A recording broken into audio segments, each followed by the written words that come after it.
একটু চারপাশে তাকিয়ে দেখুন। সবুজ মাঠ, ফসলের জমি, নদীর পার। এসব জায়গায় আজ কি দেখা যাচ্ছে? ধোঁয়ায় ঢাকা আকাশ, মাটির স্তূপ আর একের পর এক ইট ভাটা। আমরা কি সঠিক উন্নয়ন করছি নাকি নিজেরাই নিজেদের ভবিষ্যৎ ধ্বংস করছি? বাংলাদেশের শহর ও শহরতলির আশেপাশে অপরিকল্পিতভাবে গড়ে উঠেছে হাজার হাজার ইটভাটা। আইন আছে, নিয়ম আছে, কিন্তু বাস্তবে আমরা দেখছি কিছুদিন পর পর অভিযান, অল্প কিছু জরিমানা, আর তারপর আবার আগের মতোই চলতে থাকে সবকিছু। সবচেয়ে ভয়ঙ্কর সত্যিটা হলো, এই জরিমানার টাকা শেষ পর্যন্ত ক্রেতাদের কাছ থেকেই আদায় করা হয় ইটের দাম বাড়িয়ে। আপনি আমি তাদের কাছে নিরুপায়। একটি ইটভাটা শুধু ইট তৈরি করে না, এটা ধ্বংস করে পুরো একটি পরিবেশ।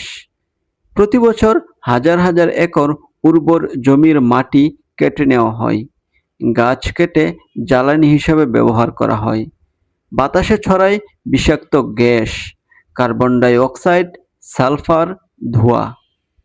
ফলে জমির উর্বরতা কমে যাচ্ছে, গাছপালা নষ্ট হয়ে যাচ্ছে, গাছের ফল ও ফসল কমে যাচ্ছে, পাখিরা বিলুপ্ত হয়ে যাচ্ছে, বায়ু দূষণ ভয়াবহ আকার ধারণ করছে।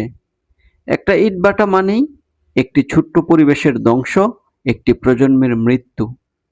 এই ক্ষতি শুধু প্রকৃতির না, মানুষের শরীরেও এর ভয়াবহ প্রভাব পড়ছে। শিশুরা শ্বাসকষ্টে ভুগছে, বয়স্কদের ফুসফুসের সমস্যা বাড়ছে, হাঁপানি, ব্রঙ্কাইটিস, এমনকি ক্যান্সারের ঝুঁকি বাড়ছে।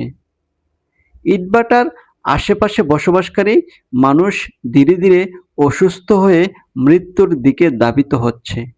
সবচেয়ে কষ্টের বিষয় হলো, এই মানুষগুলো অনেকে জানেই না তারা প্রতিদিন বিষ নিঃশ্বাস নিচ্ছে। বিভিন্ন সময় আমরা দেখতে পাই সরকারি ম্যাজিস্ট্রেট মাঝে মাঝে অভিযান পরিচালনা করেন, জরিমানা করা হয়, কিন্তু এতে কি সমস্যার সমাধান হয়? না, কখনোই না। কারণ স্থায়ী মনিটরিং নেই, বিকল্প ব্যবস্থা নেই, দুর্নীতি ও প্রভাবশালী মহলের চাপে আইন থাকে কাগজে, আর বাস্তবে চলতে থাকে আগের মতোই দূষণ আর ধ্বংস। প্রশ্ন হলো, বহির্বিশ্বে বা পৃথিবীর অন্যান্য দেশগুলোতে এগুলো কিভাবে নিয়ন্ত্রণ করা হয়? পৃথিবীর অনেক দেশ এই সমস্যার সমাধান করে ফেলেছে অনেক আগেই।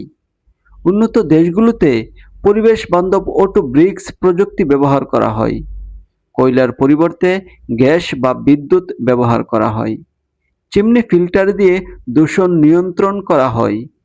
কৃষি জমিতে ইটভাটা সম্পূর্ণভাবে নিষিদ্ধ, তারা পরিপূর্ণভাবে আইন মান্য করে সবকিছু করে। এগুলো শুধু পরিবেশ রক্ষা করে না, বরং মানুষকেও নিরাপদ রাখে।